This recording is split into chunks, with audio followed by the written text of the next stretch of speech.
Alright, let's dive into something that's both fascinating and a bit mind-boggling, the journey of the Spirit of Tasmania V, a massive ferry that's just set sail from Scotland to Melbourne. Now, on the surface, it's just a ship moving from point A to point B, right?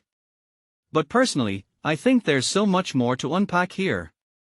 This isn't just a routine voyage, it's a 7-week odyssey that's part logistics puzzle, part economic gamble, and part symbol of Tasmania's ambitions. What makes this really interesting is the sheer scale of the operation: 212 meters of ship, months of planning, and a route that takes it down the west coast of Africa before hitting Australia. It's like a modern-day maritime adventure, but with spreadsheets and customs paperwork. Here's the thing, this ship isn't just cruising for leisure.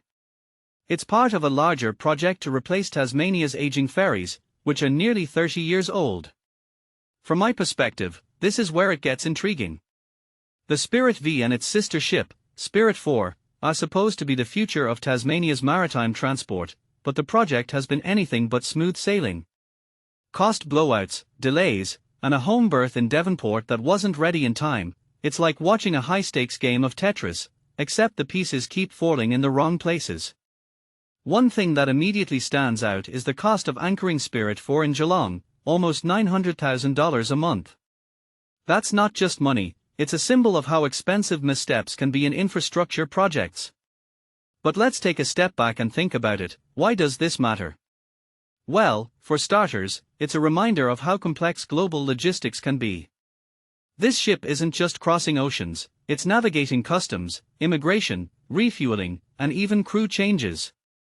What many people don't realize is that these stops aren't just pit stops, they are critical checkpoints that determine whether the ship can even enter a country.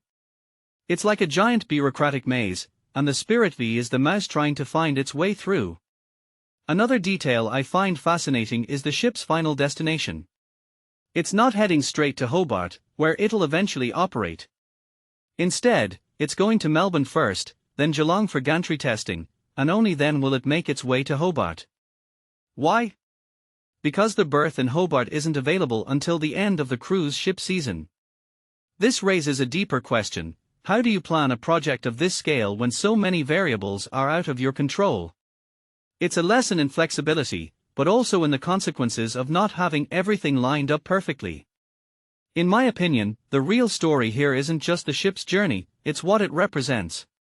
Tasmania is investing heavily in modernizing its infrastructure, but the challenges they are facing are a cautionary tale for any large-scale project. What this really suggests is that even with the best intentions and optimism, things rarely go according to plan. During a parliamentary inquiry, TT Line said they are now on schedule and on budget, but let's be real, after all the delays and cost overruns, that's a statement that comes with a side of skepticism. What makes this even more compelling is the human element. Think about the crew, the engineers, the logistics coordinators, all the people working behind the scenes to make this happen. It's not just a ship, it's a testament to human perseverance and problem solving. But it also highlights the pressure they are under, especially when every delay costs money and every mistake makes headlines.